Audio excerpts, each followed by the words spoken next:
Listen, I'm so thrilled that you're hosting this show next week. Genuinely thrilled. Thank you, Chris. I'm excited. I'm really excited. I was a little bit scared last week. Were you? Yeah, I was. But not this week. Not this week, because I came in... When did I come in? Tuesday?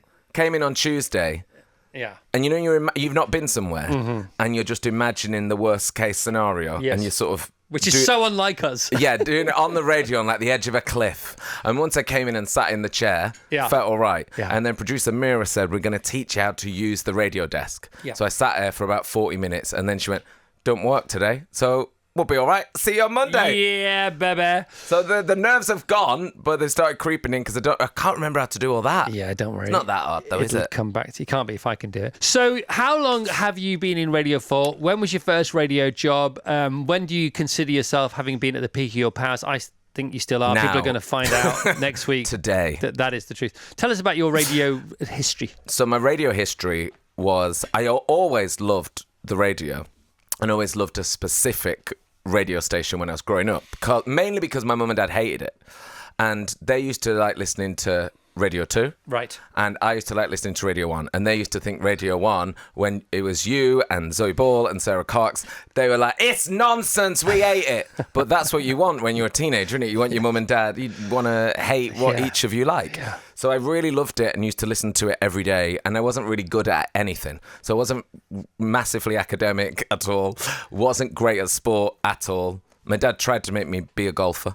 Right. Didn't happen. And I was like, what can I do? And my dad was like, you should be a lawyer. Okay. Yeah. Because, you know, dads want you to do like a job, like be a doctor or a lawyer.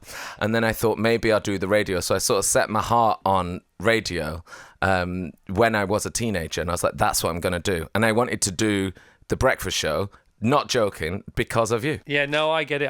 So I was like, that's what I want to do. So Same like a here. witch, I was like, right. How does this happen? How does it happen? Yeah, nowadays they call it manifestation. Yes, then but it was back just then, witchy spells. witchy spells. Yeah, I had to get a lock of Chrissy's hair in a cauldron. So how did you begin? What happened? So I started doing like any work experience I could.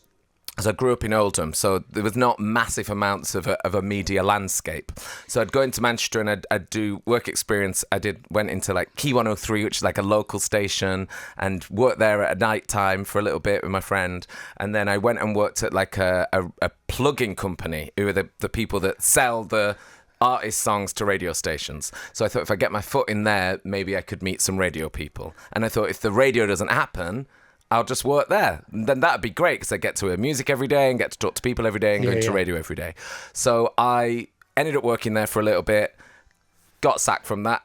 And then I was like, I'm going to move to London, and that's a bit closer to other radios because there was like one in Oldham. Mm-hmm. So if I get to London, maybe there'd be more opportunity. So I applied for every internship in the world, like ITV, Channel 4, Radio 1, MTV, everywhere.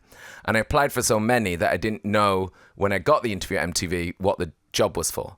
And then I moved to London and went to an interview for a job that I didn't know what it was, became an intern there, and they said, you should do the telly. And I was like, no, I was so set on radio. I was like, no, I don't want to do the telly. I just want to do the radio.